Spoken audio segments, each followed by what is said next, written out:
Hello YouTubers, my name is Attila Mate from Blue Sky Photography, and today I would like to talk to you about a new camera from Fujifilm, which is the Fujifilm X-T100. Now, I have to tell you guys that Fujifilm almost fulfilled my wishes.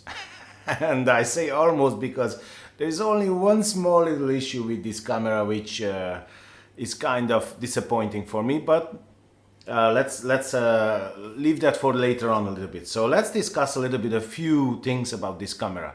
Now, I will not start saying all the specifications about this camera because usually I'm not doing that, and as you know, I'm a very practical guy, and I would like to speak only about those things which are really important in photography and or videography.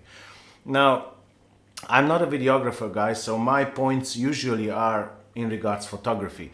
I do my video work only for my YouTube channel and for my private purposes, so it's I'm not a video expert by any means. But let's speak a little bit about the very important things in regards photography and what is good in this camera and what is not so good. So first of all, the price point. The price point is $699 with the kit lens or $599 without the kit lens, body only. Now, I have to tell you, for this type of camera, it's a fair price. It's not really cheap. It's not really... there are cheap cameras on the market, like the Sony a6000, which is great, in my opinion. And the autofocus is much better than the autofocus on this camera. But in the same time, you know, that's a different system. So now we are talking about the Fujifilm. And in this price point, I would say it's a fair price. It's not cheap. It's not expensive. It's kind of okay. Now, the kit lens that comes with this camera, it's not the best. It's not like the kit lens is coming with the Fujifilm X-T100. It's okay. It's not really good, but it's okay. You know, it's not it won't blow you away, the quality. But anyway, it's a cheap kit lens. So finally, this camera has a tilty flippy screen. Now, it's a completely different type. It's not like that Panasonic has, you know, or Olympus has. It tilts up, you know, it flips out, you know, and then it tilts up and down.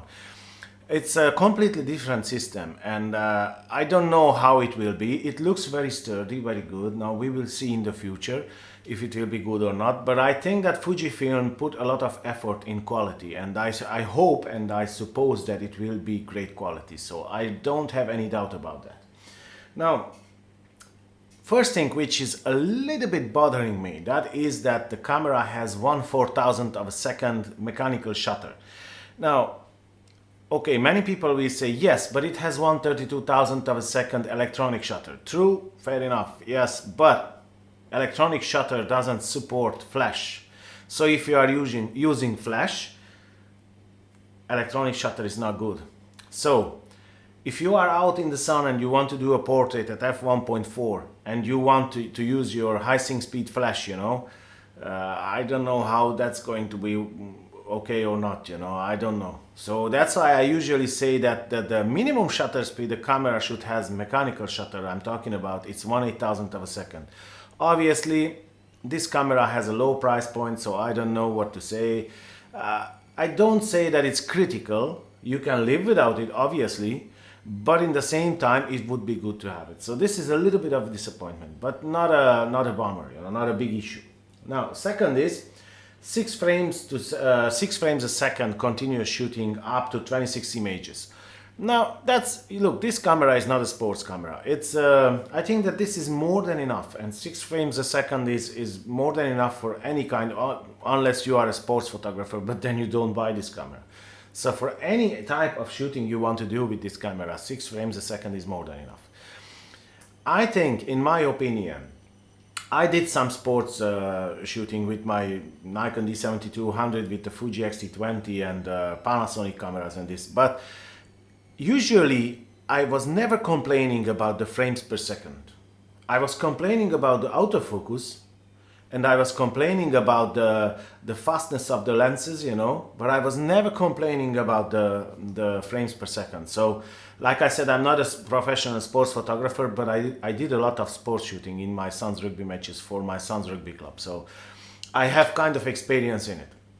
Okay, let's move further down. The ISO, it's typical like Fujifilm has. It's from 200 to 12,800, sorry about that. And the extended ISO is 51,200, which I don't care because I never use extended ISO. Usually I never go over 3200 anyway, so I don't care about the 12,800. It's more than enough. You never use that anyway. So some people are saying, oh yes, has its trillion ISO. It can have whatever because you still don't use it above 6400 or something like that. So that's the point. Autofocus, which is again very important. This camera has a 91 point autofocus, which is not bad for the price. But in the same time, I don't know.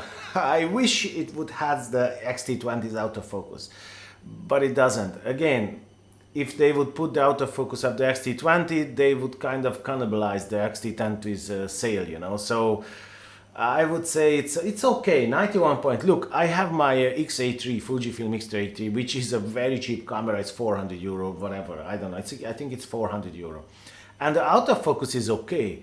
It's not good for tracking, it's not good for sports or something, but for family and for holiday and for these kind of things, the autofocus is okay, you know. It's not, like I said, you don't do fast, you don't track birds with that, you know, but that camera is not for that.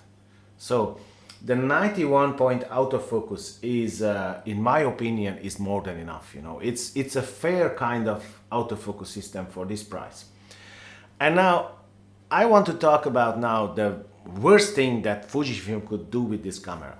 And that is, they put a 4K video in this camera, 4K video recording, but they put 15 frames a second. That's a joke. That's a joke. Honestly, that is unusable. That is useless. Like it's not in there, you know. But there's a hope. There is a hope. Like you say and like you see, and I say many times in my videos, Fujifilm is one of the companies which is giving unbelievable firmware updates for the older cameras. So in my opinion, if you buy this camera, you might end up after 1 year or 1.5 years with a firmware update which actually includes the 30 frames or 24 frames a second 4K video recording. That's my opinion. Like I said, nobody ever did that. But look, Fujifilm did a firmware update with Fuji X Pro 2, which didn't shoot at all in 4K. And they did a firmware update, and now the X Pro 2 is shooting 4K video, 24 frames. So who knows? I think, in my opinion, they will do it because they are very, very good. They are actually the best in firmware updates when we are talking about firmware updates. Definitely, Fujifilm is the best. I never saw any other camera manufacturer who does firmware updates like this. Like, look at the X-T2's firmware update just recently, a few months ago. They just put in the firmware update 120 frames a second slow motion video capabilities. I mean, that's unbelievable. Who does that? Nobody. So in my opinion, if you start complaining about the 15 frames a second in 4K, I think you don't have to wait too long and they will introduce a firmware update with 24 frames or 30 frames a second. That's not an issue at all, in my opinion. Now, 1080p recording is 60 frames a second, which is good. Like I said, look, you might end up again with a firmware update in 720p, 120 frames a second. Who knows? You never know that, you know. But at the moment, the usability in video, it's only 1080p and 24, 30 and 60 frames a second, which are good enough. Now, I'm very excited about the next camera which Fujifilm will bring on the market, and that is the Fuji X-T3. Probably it will come out at Photokina in 2018, or at least, or latest, I'd say Photokina 2019. And in my opinion, that camera will have this tilty flippy screen. Well, Fujifilm would be very stupid not to introduce that, not to put that tilty flippy screen in the X-T3. I think they could sell tons of that camera from the X-T3 if they would put that tilty flippy screen and some good video recording capabilities. But we will see. I have the hope that they will put that tilty flippy screen on the X-T3. We'll see anyway. Now, in my opinion, this camera is for the enthusiasts, you know, who wants a good pocket size. Well, it's not pocket size because obviously it depends on the lens what you put on the camera. but it's a small camera for traveling, for holidays, you know, for family shoots, these kind of things. It has one micro SD card slots. Obviously it's down at the battery. The battery life of the camera is not really great. It's the same like the X-T20, X-A3, these cameras. They are good. They are kind of general mirrorless battery life. In this area, Sony is the leader now because they have better battery life in the newer cameras. The A7 Mark III, the A7R Mark III and the A9, these cameras have better battery life. Hopefully Fuji will introduce some new batteries in the future in the next cameras. Now, I hope that this video was helpful to you guys. I hope that you liked it. If you liked it, please like and subscribe. If you think that I forgot something about this camera or something which is really important, feel free and leave a comment down below. And if you want to add something constructive to this video, feel free and leave a comment down below. And other than that, I wish you a great day and I'll see you in the next one. Take care, guys.